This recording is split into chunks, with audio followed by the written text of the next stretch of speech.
A proposal to divert part of the Gila River has been debated for over 10 years now. The Interstate Stream Commission voted last fall to move forward with a plan to develop projects to use diversions like dams on the river. Now, supporters say the water is needed to plan for future projects. Opponents say it would be expensive and ultimately not worth the money. This week, state lawmakers also considered a handful of bills that deal with the Gila River. And our correspondent Gwyneth Dolan sat down with a former director of this Interstate Stream Commission in our studio to talk about why he opposes the project. But we first caught up with this current ISC deputy director at the Roundhouse this week. Craig Ripke, Deputy Director of the Interstate Stream Commission, thank you so much for being with us today. My pleasure. We've been talking about the diversion of water from the Gila River. In your opinion, what is the most compelling reason that we should pursue the idea of taking some water out of the Gila? Well, the Commission has voted to continue to pursue the potential to develop some of this water. The most compelling reason that New Mexico would want to develop this additional water is because there's a shortage of water, and this would help us alleviate that shortage. And where is this shortage felt most strongly right now, do you think? I don't know if I can tell you the most strongly felt areas. I know farmers are having a very hard time, and they tell us very definitely they could use more water, especially in those times of the year when the river gets really low. That's also important for environmental species. Spike dace and loach minnow. Currently, long stretches of the Gila River go dry. If we can skim off water when there is ample during basically flood periods and store that and release that back in the river, you could help the farmers and at the same time help endangered fish. But it's not just the farmers and the fish.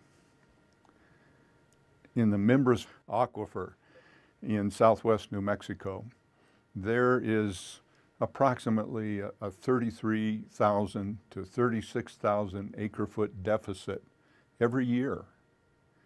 You know, those communities there, those farmers, the economy is basically living off wells in aquifers that are declining rather precipitously. So if we were to look for some of this water, say for farmers, where would we go and look for it? Well, a lot of people feel that conservation is something that needs to be done, and the Interstate Stream Commission absolutely agrees with that. But conservation isn't going to get you there. It's not going to close the gap between the water you have and the water you need. It's not going to come close. Quite honestly, even if we were able to develop every drop of water that Congress has allocated New Mexico in the Arizona Water Settlements Act and add that to conservation, it still wouldn't completely close the gap.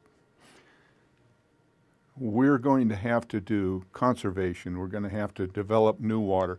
We're going to have to look for types of water that heretofore we have pretty much ignored. Deep aquifers, saline water, and if it's possible to develop that. But conservation in itself is not going to close the gap at all. We estimate somewhere at best about 3,000 acre feet a year. Well, if you've got a 33,000 acre foot deficit every year, that's not going to help you a lot. So you say even if we fully develop this, it's not going to be enough water. And folks are saying this could be very expensive. So how do you persuade people that it's going to be worth it? Well, the Interstate Stream Commission isn't trying to persuade folks that it's worth it. Let me be clear about that. There are water users in the region that think that they desperately need that water. And quite frankly, they're probably correct. All the studies that the Interstate Stream Commission has undertaken, and it's important to remember this, they're all focused on proposals that were submitted by local stakeholders. So these diversion and storage project, that was submitted by basically 3 entities in the region. Some of them are farmers, municipalities, and so forth. those people understand that water is the basis for their economy. It's the basis for their futures and their future generations as well. How difficult has this process been for you guys to pursue this idea? It's been a very long process. We spent almost 10 years trying to develop a consensus among various interests, those who want to develop the water and those who absolutely want to leave it in the river. After 10 years, the Interstate Stream Commission finally said, we just can't find a consensus here. The stakeholders proposed at first 70 different alternatives. It's way too much to deal with. So we engaged in a very rigorous 3-year evaluation process.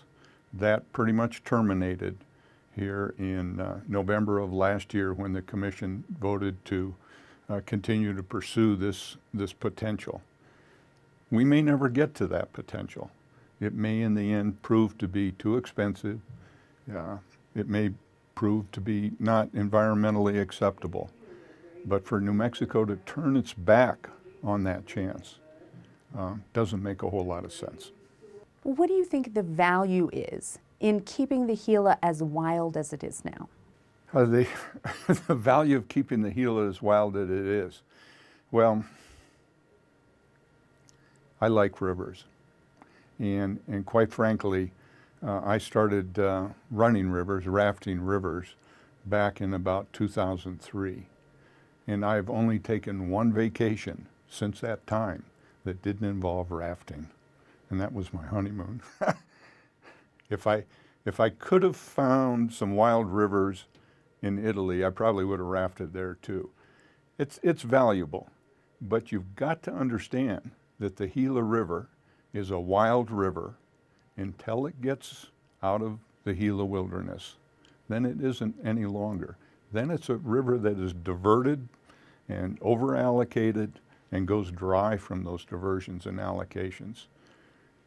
If we really want to preserve the Gila River, we need to consider how to keep some of those stretches of the river wet.